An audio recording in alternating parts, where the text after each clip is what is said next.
Next అమ్మా. ఒకవేళ మీరు భవిష్యత్తులో టికెట్ రాకపోతే మీ పరిస్థితి ఏంటి సార్?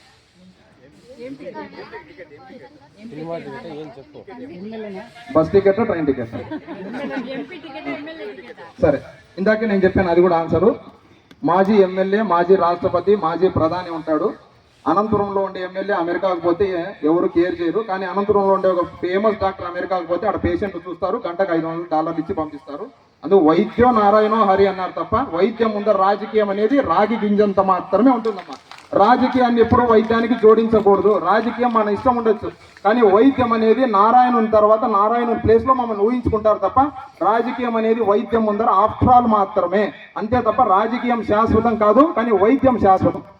బిఏ, బీకామ్ లేదా ఫెయిల్ అయిన వారిని స్టాఫ్గా పెడుతున్నారా సార్? మా దగ్గర కేవలం ఫిజియోథెరపీ మెడికల్ కాలేజీలో పాస్ అయిన వాళ్ళు మీతో సహా వాళ్ళనే తీసుకుంటాం తప్ప వేరే వాళ్ళని మేము బిఏ చదివిన వాళ్ళు, బీకామ్ చదివిన వాళ్ళు, బీఎస్సీ చదివిన వాళ్ళు మేము పెట్టుకోము. ఎందుకంటే మా చదువు వాళ్ళకి రాదు, వాళ్ళ చదువు మాకు తెలుసు.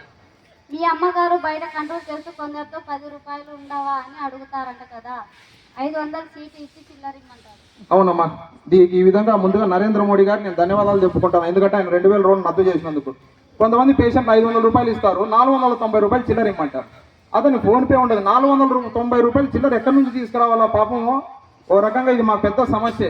₹10 డాక్టర్ అని తెలిసినప్పుడు ₹10 తీసుకొని రావాలి, కానీ ₹500 నోట్ ఎందుకు అంటే బహుశా వాళ్ళు 500 డాక్టర్ దగ్గర పోయి తప్పైపోయి నా దగ్గరకు వచ్చినట్టున్నారు.